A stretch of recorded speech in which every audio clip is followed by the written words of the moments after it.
So this is Henry Farrell, and I am calling from Washington, D.C.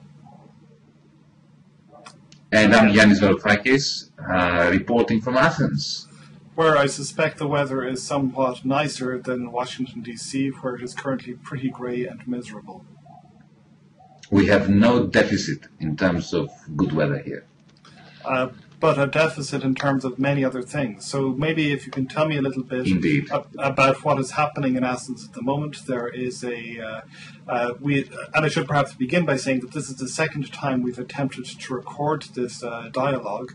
We tried a couple of weeks ago but had technical difficulties, and in the meantime things have gotten, if anything, rather worse. So perhaps you can talk about what is happening in Greece, what people are talking about in Athens, and what the situation is there.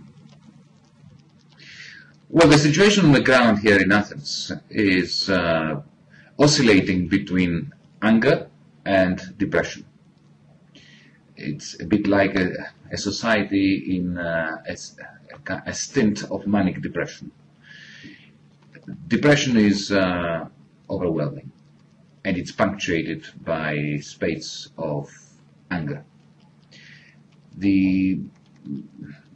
To give you an idea, let me just give you some facts and figures which go much beyond macroeconomics and touch upon the reality on the ground. In the last year, we had an increase in Greece in the suicide rate of 40%. At the same time, we had an increase by a factor of 3 of the number of children who are being abandoned outside orphanages. In electricity company offices, you will find customers queuing up, not in order to pay their bills or to make normal inquiries that one makes when one visits the electricity company, but a large number of them are queuing up in order to request that their electricity supply is disconnected, simply because they can't afford to pay it. And when they have something like 100 euros left after their bills have been paid, their rent and water bills, 100 euros in order to survive for the month, they would much rather concentrate that tiny spending power on buying foodstuffs than having to worry about electricity, but especially in view of the fact that this government, having lost control of its tax revenues as a result of the austerity-fueled recession, is utilizing the electricity company in order to tax the small flats that poor people have. So if you are below the poverty line in Greece now, if you are earning less than, in American dollars, 8,000 a year, you are exempt from income tax. But if you own a small flat, and a lot of Greeks own their small flats and houses, you will be paying a land tax through the electricity bill. Lastly, today I heard on the radio a doctor working for an AIDS clinic reporting a new epidemic of Greek men who are intentionally trying to infect themselves in order to be able to claim disability benefits having contracted HIV.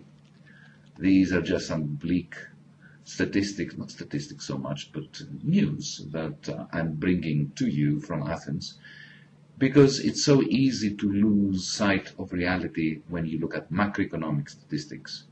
It is these bleak bits and pieces of information from the ground that convey the true picture of what's happening in Greece today. So that when we have Mario Draghi, the head of the European Central Bank, making these speeches in which he calls for the need to maintain credibility through tough times, these are the costs that he is effectively waving away and not dealing with. Mario Draghi has a great personal problem that he's facing 24 hours a day.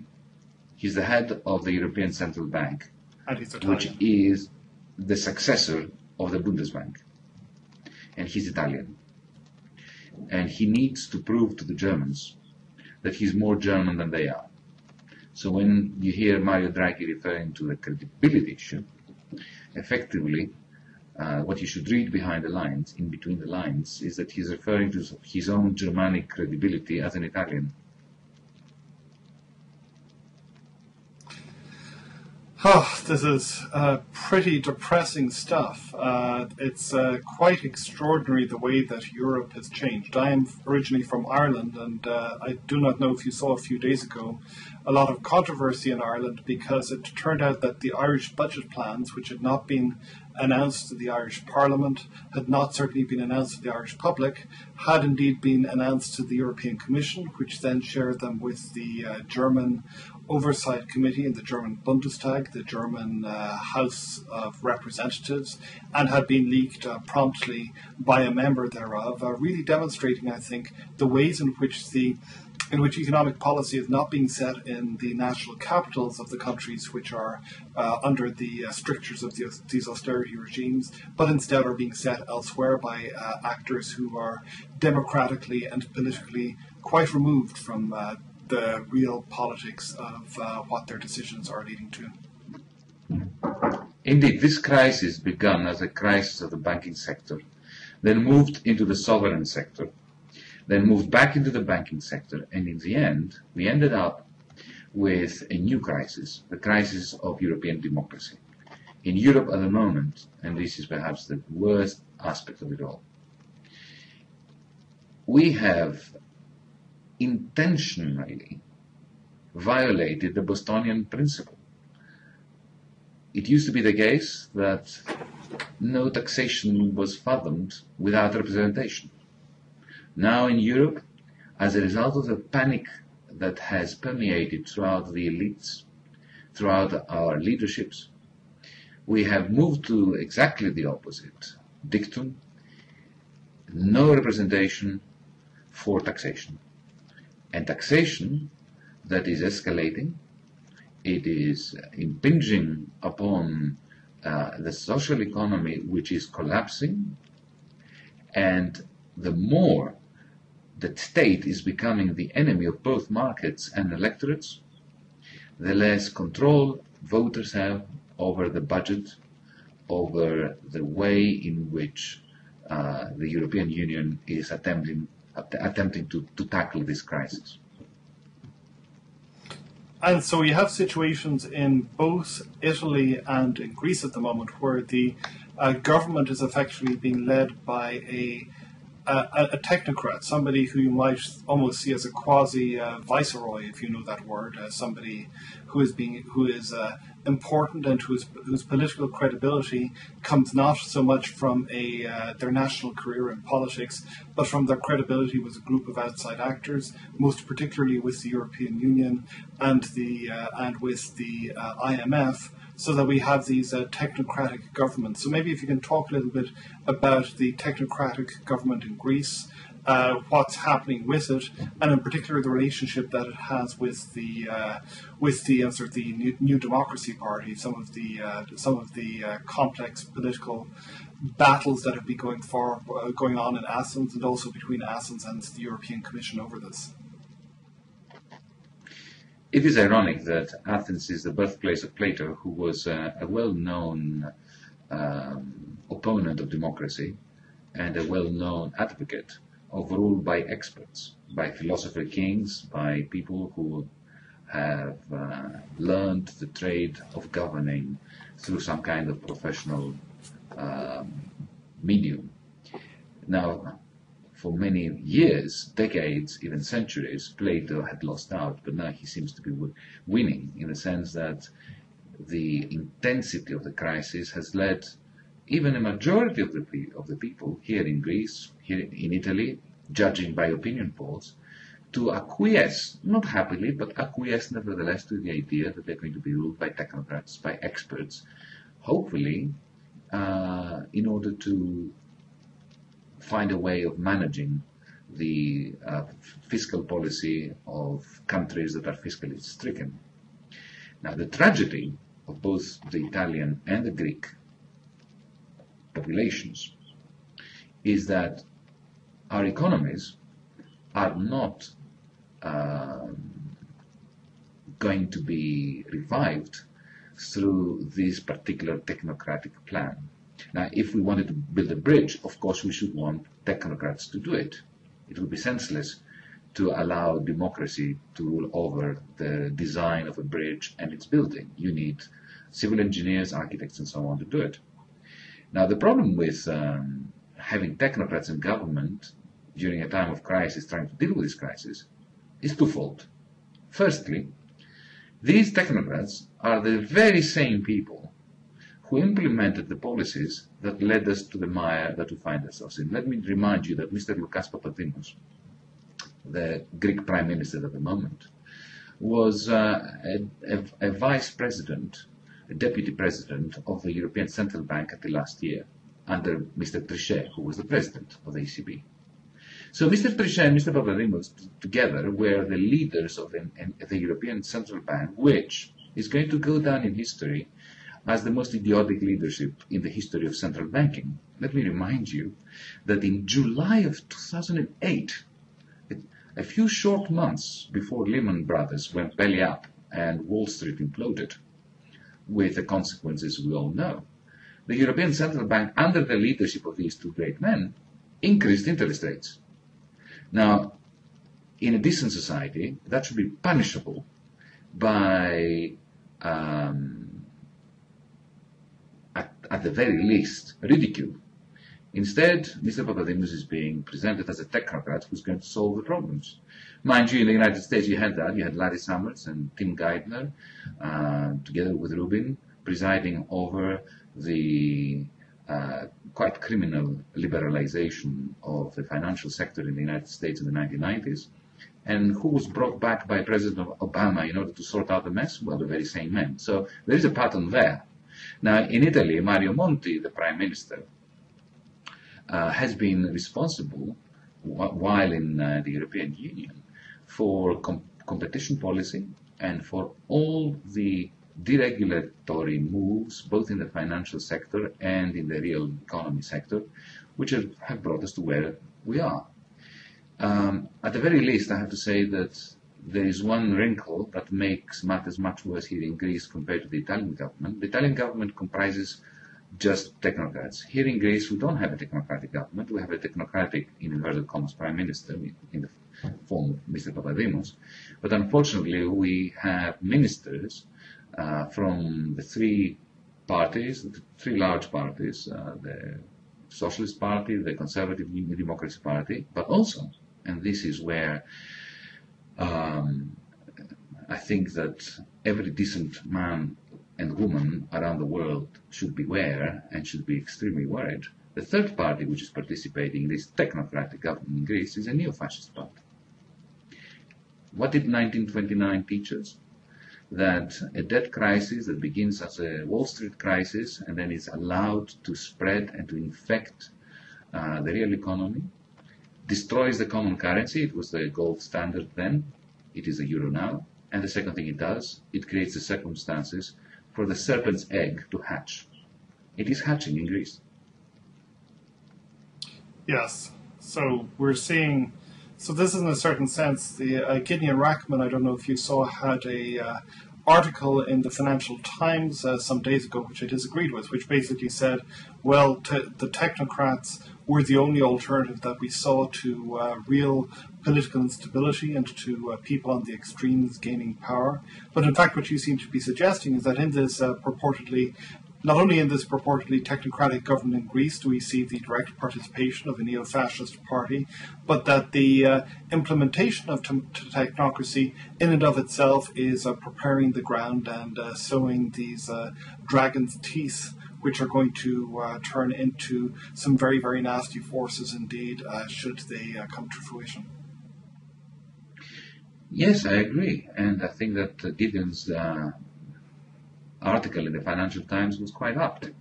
But I think he's behind developments. He's not up to date. He needs to look a little bit more carefully at what's happening in Greece. Developments have moved further ahead to what he was predicting and writing about. Look, there is no conspiracy here between the bankers, central bankers like Mr. Papadimos, the European Union, the IMF, and the neo-fascists.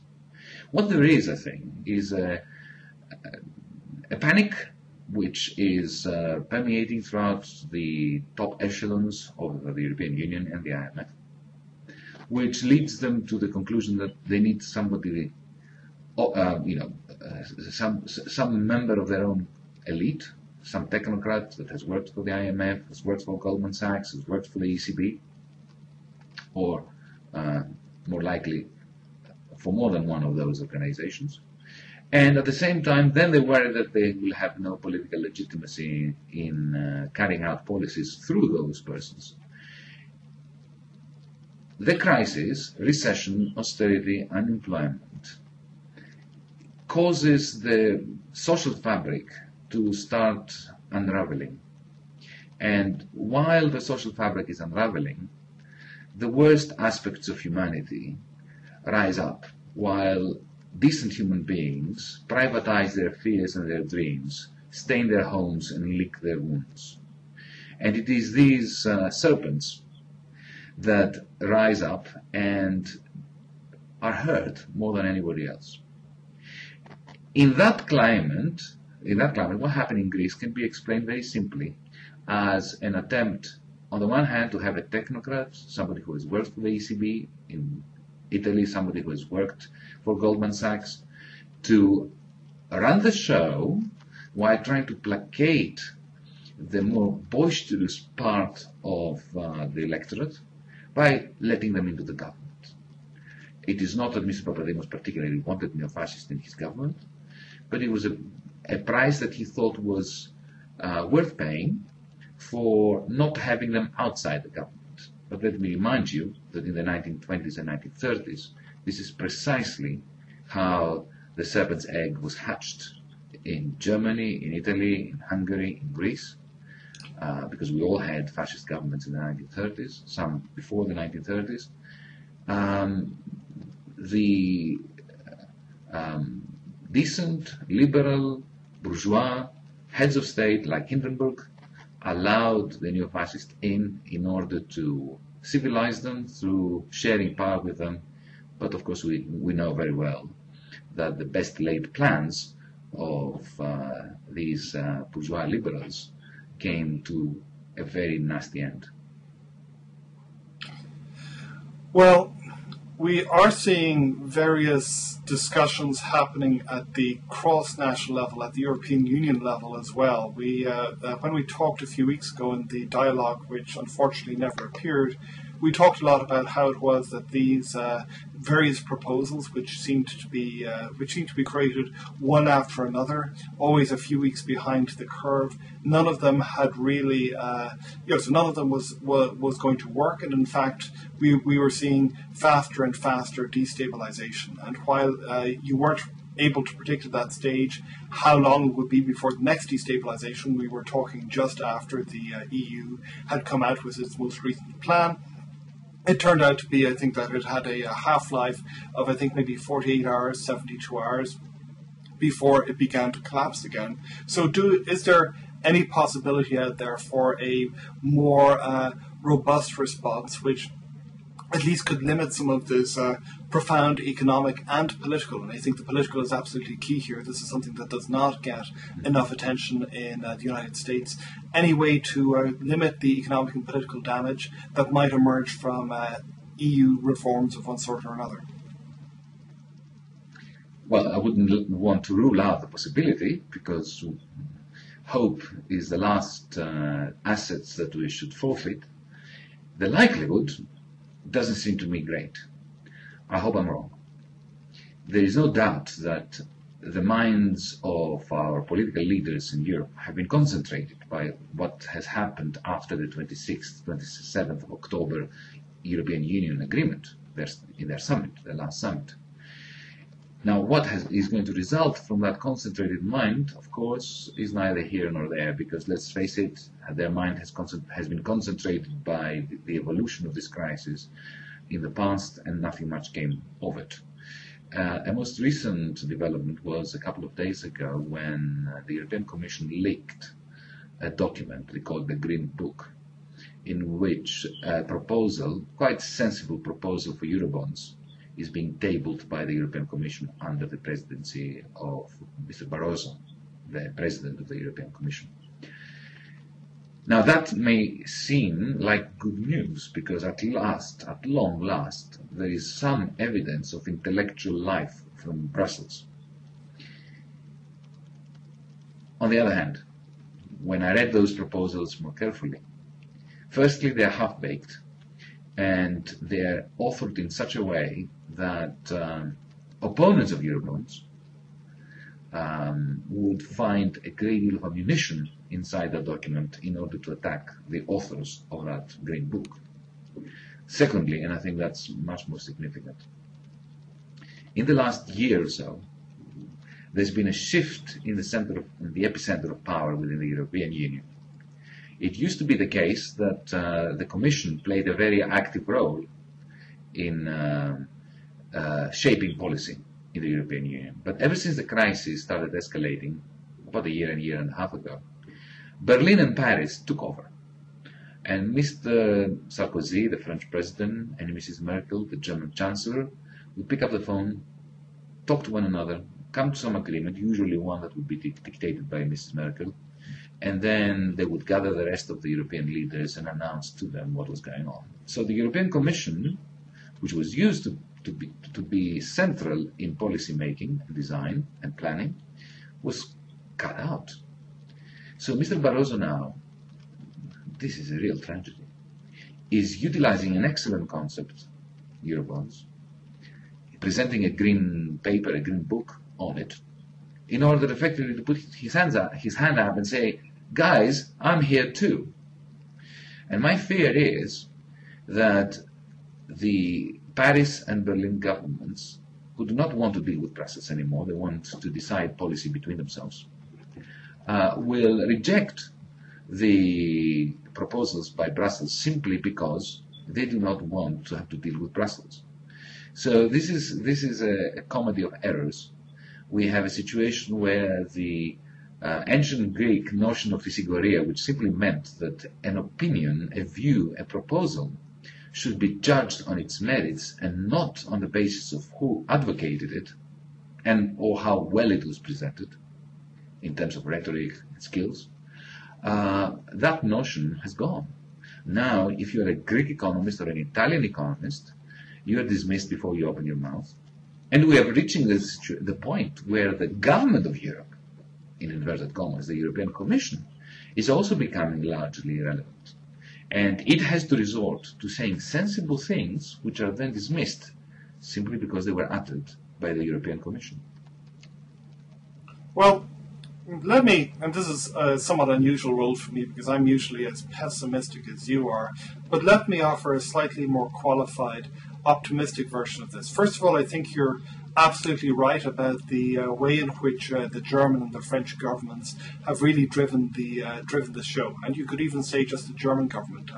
Romano Prodi, I was at dinner with a couple of months ago, and he joked that the relationship was that the Germans made the decisions, and that Sarkozy, the French president, gave the press conference, which was a little sarcastic, but which I think does express where the real balance of power is. And of course we also now see a situation where the French and the Germans are increasingly beginning to argue with each other. But we also see a situation where Germany is becoming more isolated in a way that it has not been before. And that, first of all, the French-German axis is beginning to break down a little bit as France begins to look into the abyss. Secondly, we also see some of the states which Germany has relied upon to be more German than the Germans themselves are also seeing difficulty on the markets as their bond prices, as the difference between their bond prices and German prices, the yield begins to increase. And so these states too, I think, are somewhat less sanguine about their prospects than they used to be. And thirdly, I think we are seeing a bit of a movement within Germany itself. And here I think that, first of all, when you look at the so-called five wise men, this Sachs Verständigerrat, if my German my rusty German is correct, so you have this Economic Council of Advisors, which plays an extraordinarily important role, and they have come out with a plan which doesn't seem to me to be especially workable, but which does very clearly and very explicitly acknowledge and try to emphasize and reinforce to the German public the fact that Germany's membership of the euro is something which is crucial to Germany's own economic success, and that it will be a disaster for Germany if it does not find some way to fix this problem.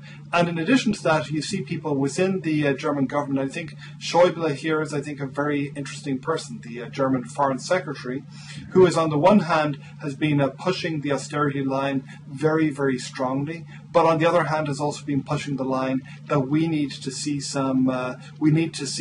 real steps towards European Union much more explicitly than in the past, and we have seen some convergence around that at the party conference of the CDU, the main party in the German government, a week or two ago. So none of this means, I think, that we're going to see any success, but it does mean, I think, it suggests strongly that Germany is in a position where it is having to question itself more than it did 6 months ago, and that there are some questions emerging from inside Germany as well as outside Germany. So I wonder whether that might not help to provoke at least some greater movement or willingness towards movement than we've seen in the past. Henry, I sincerely hope you're right. And you may be right. I also see and hear voices in Germany that say sensible things. There is, even from Mrs. Merkel, when I hear her in the CDU, the CDU Congress, address a largely hostile to her crowd, saying that the solution is more Europe, not less Europe. When I hear Mr. Schäuble saying the things that he said, which he did say, my heart warms, and I feel that there is hope. Having said all that,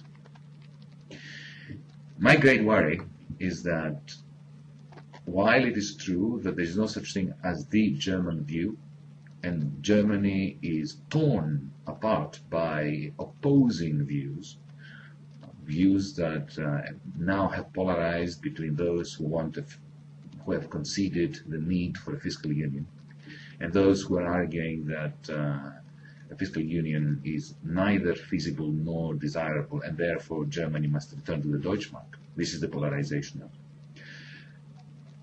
My great worry is that the German advisors to Mrs. Merkel, opinion makers who are on the side of more Europe as opposed to getting out of the euro for Germany, they're intellectually weak in their own plan for the fiscal union. They have an idea about the fiscal union which is not consistent with a workable federal Europe.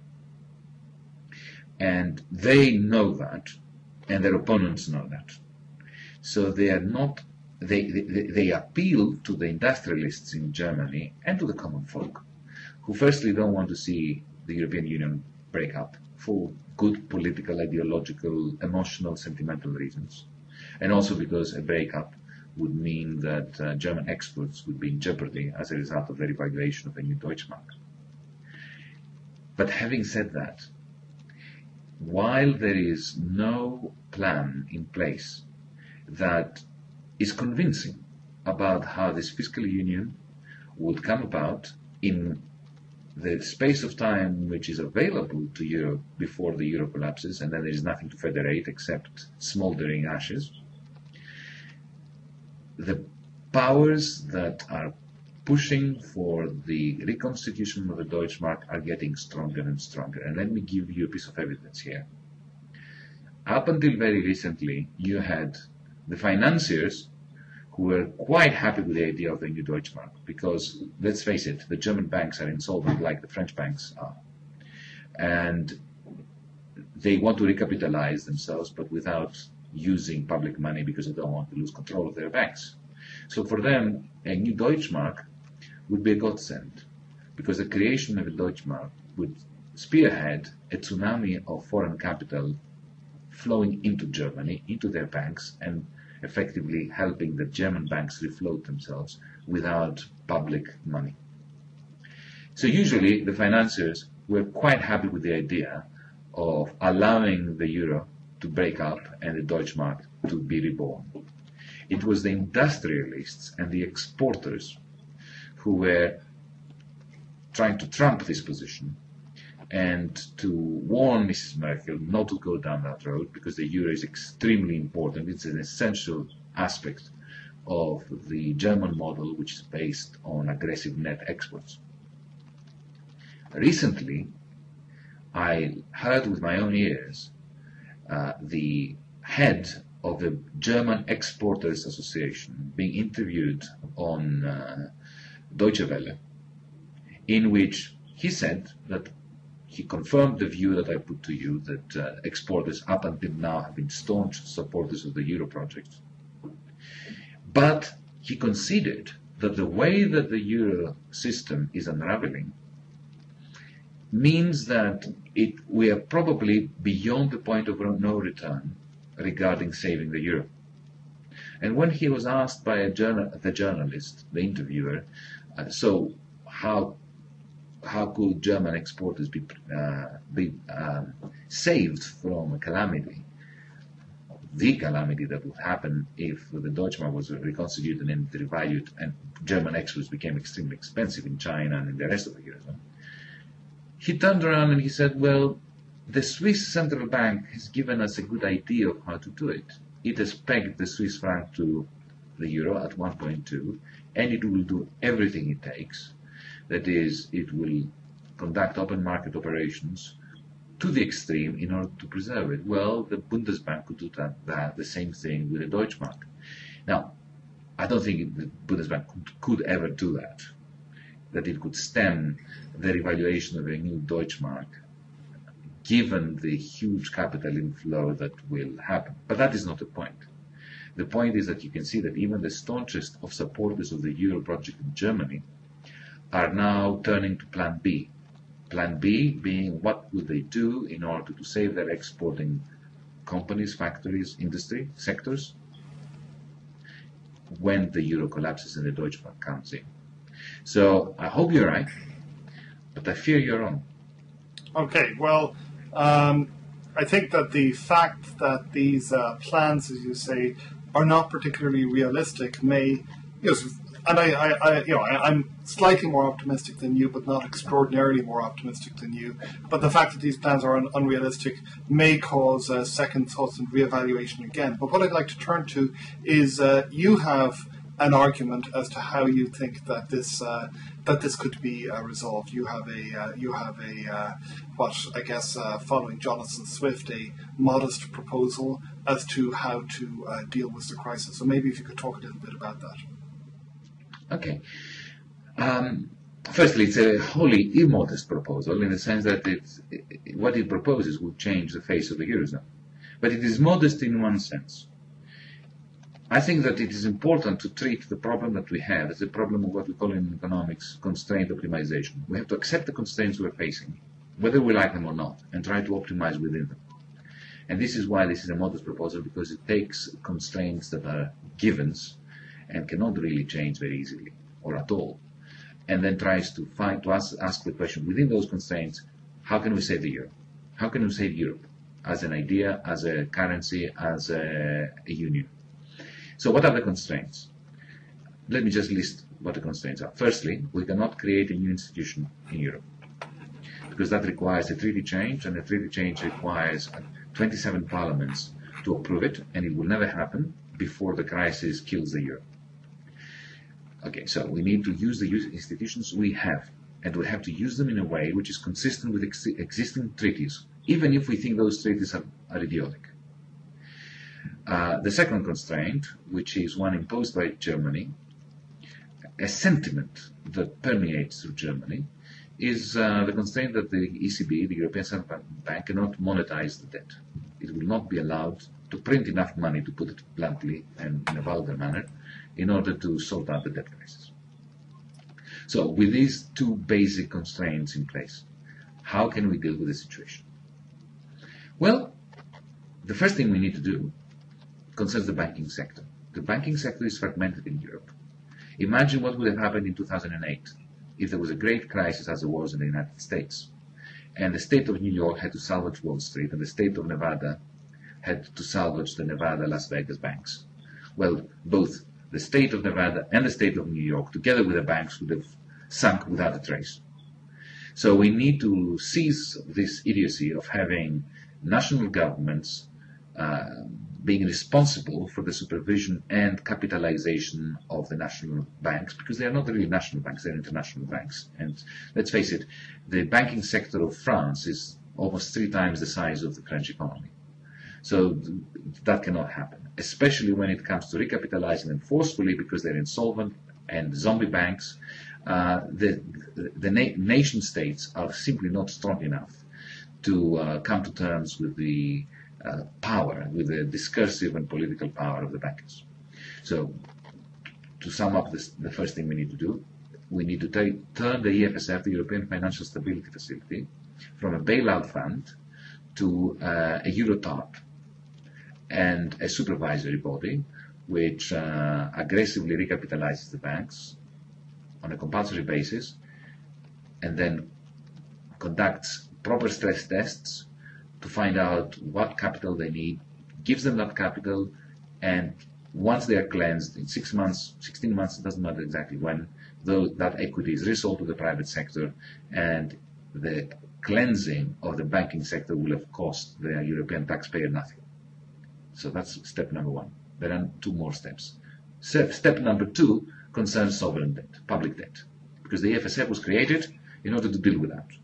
Well, the EFSF cannot deal with that because it's a toxic organization that operates like a huge CDO, since it borrows from those states on the basis of Eurobonds that have tranches and slices, just like Lehman Brothers CDOs had, in order to lend to those states. So, but the EFSF, according to this proposal, is taken out of the bailout game and is given the role of being the Euro-TARP, and that way it's detoxified. But this leaves open the question of how do we deal with the public debt in Europe?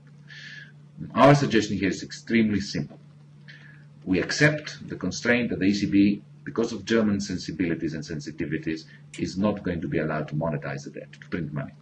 So our suggestion is that the ECB borrows money from the international markets in order to effect a conversion loan to the member states.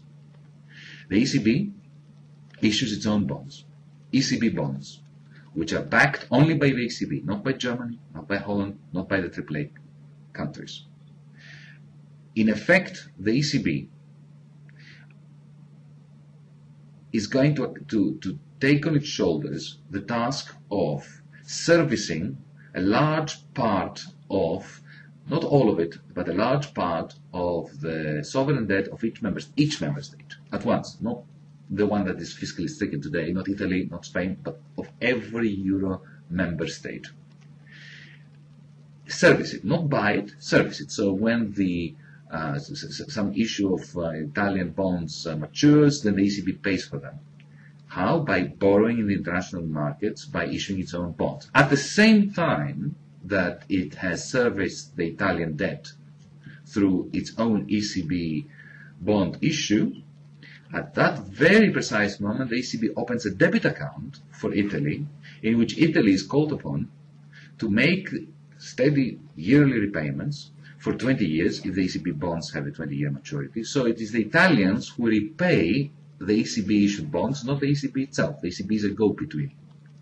Offers a guarantee and then goes to the Italian state, to the Greek state, to the German state, to the French state, and charges them for their servicing long-term of the ECB bonds, to the extent that the ECB has credibility and reputation in the international markets, and to the extent that the international markets understand that it is common knowledge that this is a conversion loan to be paid for by member states, but at a much lower interest rates that the ECB will be able to secure on their behalf as the go-between in the international markets. The ECB's credibility is enhanced, not only is it not reduced, and notice that you don't need any fiscal transfers, you do not need Germany to guarantee the debt of Greece or vice versa. That way, the interest repayments for the whole Eurozone for the next 20 years will have shrunk. From an average of 5% interest rates, they will fall, in my estimation, to 2%. That is significant for 20 years. And the bond markets will suddenly quieten down and they will calm down. Thirdly, this crisis is deep. This crisis is affecting the growth prospects of Europe. Europe is in recession at the moment. And nothing will help us get out of it. No technical fix like the ones that I have just advocated without some growth. Europe needs a new deal. It needs some investment-led recovery. Now, how is this to be accomplished? Remember, in our proposal, we're trying to utilize existing institutions. So the FSF is going to recapitalize the banks. The ECB will deal with the sovereign debt. A third institution will deal with the New Deal. And what is that third institution? It's the European Investment Bank, which has an amazing track record and a very strong capacity to effect an investment-led recovery project to the tune between 8 and 9% of Eurozone GDP every year. The only thing that stops the European Investment Bank, which by the way has been issuing now for decades its own bonds in its own name, the only thing that stops it is a clause in its charter which specifies that 50% of every investment project must come not from the EIB, the European Investment Bank, but from the national government where the project takes place. Well, national governments are bankrupt, so this is why the EIB is like a giant with his hands tied behind his back. But if you change that clause in its charter and you allow the 50% of financing that must come from the nation state to be financed itself through a net issue of ECB bonds, the bonds that will have been issued in the context of step 2 of refinancing sovereign debt, if you have additional net issue of bonds for the purpose of adding the missing 50% to EIB, European Investment Bank projects, then you can unleash an enormous amount of capital, investment capital, in productive resources, in profitable projects like, for instance, the east of Europe, from Greece all the way up to Austria and Germany, is lacking spectacularly in infrastructure, especially in transport. The European Investment Bank already has business plans for profitable private sector projects along those lines. Everyone will benefit from that. Germany will be selling the trains and the expertise, the technology. The rest of Europe is going to participate in this. Even the Chinese will be quite happy to come and participate in such an investment project. So, 3 problems: banks, sovereign debt, growth. 3 institutions that are assigned the proper role of dealing with them. A public financial innovation. Okay, well, let me respond, because this is an attractive proposal, but 2 things that I want to push you back on. First is, when you talk about things, there's a lot of language in there, like, so you're talking about credibility, you're talking about common knowledge, which are code words for a certain way of thinking about the world economically. Reputation, these are terms drawn pretty directly from game theory and from game theoretic accounts of, if something is basically common knowledge among a group of actors, then we expect them to behave in certain kinds of ways. But this is, to me, a little bit worryingly reminiscent of some of the arguments that were made about the European, about economic and monetary union in the first place, where we had all of these arguments along the lines of, well, we had better not have any, sort of structures in there for countries to leave the economic and monetary union. We better not talk about that, because if we do talk about that, that will create common knowledge that this is a possibility. Financial markets will begin to price this in, and then when chaos and instability arises, we are going to have to face into that. So my first question is, how does this respond when, for example, Italy or another country effectively defaults on its side of the arrangement, or isn't able to pay its side of the arrangement? What kinds of things do we expect to see there? And more fundamentally, do we expect to see market participants which very clearly feel that they've been burned, whether you like it or not? So bondholders feel that they've been burned. To what extent do we think that these bondholders are going to have a once bitten, twice shy approach to the idea that they're expected to come back in and again invest large amounts of money in European bonds on the promise that everything is going to, that they're going to be they're going to be made whole at the end of the day? And I guess the second question I have about the European Investment Bank, which again I think is a very attractive proposal, but it seems to me that the issues that southern European countries face have a fair amount to do with infrastructure. But if, for example, one looks at the amount of infrastructural investment that went into southern Italy over a period of decades, it didn't appear to produce very much. And so there are some more fundamental institutional problems and institutional issues which investment from the European Investment Bank isn't necessarily going to remedy, isn't going to change. So do you think that that's correct? And if so, what kinds of measures do we need to see unlocking this growth potential, which I completely agree is there in southern European countries, if the problem is not so much one that these countries do not have enough railroads, and it's more one where these countries do have informal institutions which lock them into all sorts of suboptimal arrangements and which are really, really, really difficult to engineer away? Well, you made a large number of points, but I suppose I deserved it because there were lots of points in what I said. So let me take them one by one.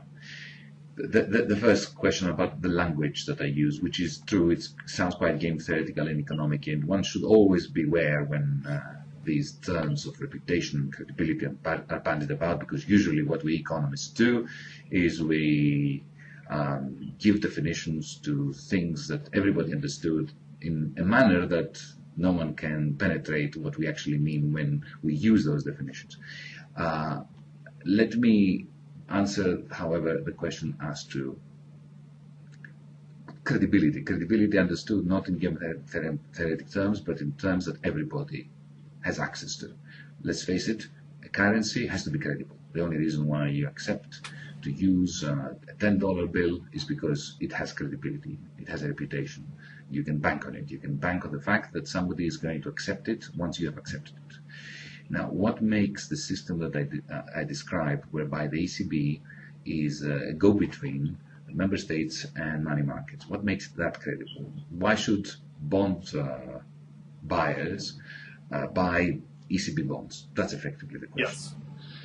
And a related question is, how do we know that Italy is going to repay the ECB if the ECB borrows on its behalf? These are related. They're exactly the same question. Well, remember, the reason why Italy cannot refinance its debt now is not because it doesn't want to. It's because it can't. And it can't because interest rates have exploded. They're above 7%. So there is no Eurozone member country that wants to default, including Greece. They all want to. They are struggling to repay their debts. So what is of the essence is that the bond markets calm down so that the interest rates fall. Our proposal is a very simple one, that the ECB should use its good offices in order to calm the markets down by saying, guys, you may not trust Italy now, you may not trust Greece, you may not trust Ireland, but you can trust me. I'm the ECB. And you can trust me for one very simple reason. I'm going to borrow on behalf of Italy at a low interest rate from you, and I'm going to borrow on behalf of Greece and of Germany and of France and of everyone. So if I manage to borrow that way, then the interest rates will fall for the whole of the Eurozone. And then if interest rates fall for the whole of the Eurozone, then every member state of the Euro is going to be able to repay its debt, and the refinancing difficulty will be removed. Secondly, but let's say that you're not convinced that Italy will be able to repay its loans to me so that I can repay them to you. Well, I'm going to introduce a super seniority clause in my debit account to Italy. I will borrow on behalf of Italy, I will open a debit account for Italy, and I will expect Italy to repay me. And I will have an agreement with Italy that if it is to default, the last person it will default with is me, the ECB. So it can default with other creditors, but not with the ECB. That increases the credibility of this conversion loan. And thirdly, Chinese, German, American, Saudi, Russian savers, investors know deep down that the ECB, if need be, can print money in order to repay. If they know that, then they will lend it money at low interest rates, and the ECB will be able to lend, in turn, Italy, Spain, France at low interest rates. And then, because the rates will be low, those debts will be serviceable, and the ECB will not be brought to a situation where either it will have to impose its super seniority clauses on the member states or print money. So it's a virtuous cycle. Now, regarding the European Investment Bank, you asked a question about, and it's a very good question, about whether investment in public infrastructure is going to do the trick. Well, the reason why we call this proposal a modest proposal, one reason is that we utilize existing institutions without need for treaty changes. And the second one is because this proposal is not meant to to fix all the ills of every country in the Eurozone. It is providing the necessary conditions for Europe to get out of the crisis and for member states to get their act together. It doesn't provide sufficient conditions. So you're absolutely right. Greece, for instance, let's not talk about Italy, although Italy offers a very good example with the infrastructure programs that you have referred to in the south of Italy that haven't really done the job that was intended of transforming southern Italy and turning it into something more akin to northern Italy. Here in Greece we have tax evasion, we have bureaucracy, we have all sorts of malignancies. These will not go away through the modest proposal.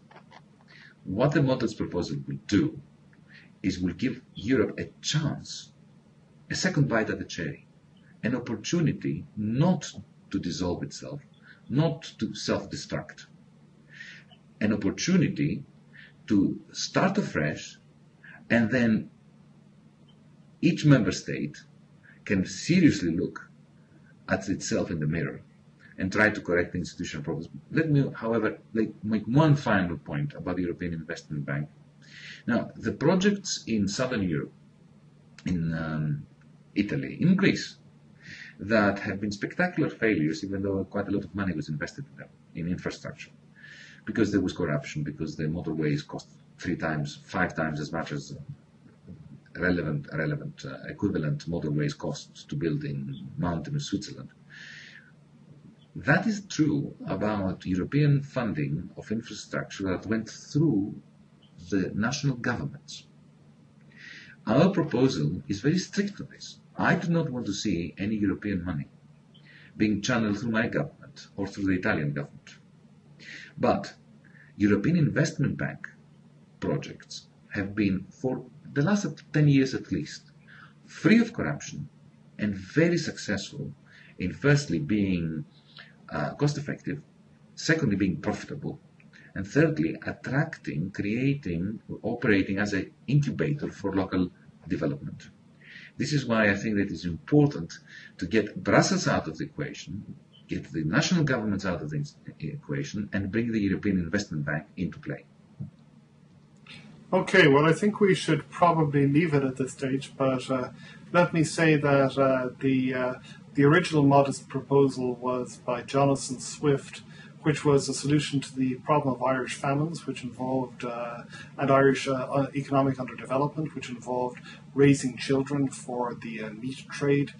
This is something which, yes, I'm surprised that the European Central Bank has not circulated a memo to suggest this as a route out of austerity, but your modest proposal certainly is considerably more attractive than that. So many thanks, Yanis, for this. This was just a great conversation. Thank you, Henry. Thank you. Thank you. Thank you very much. Bye. Bye.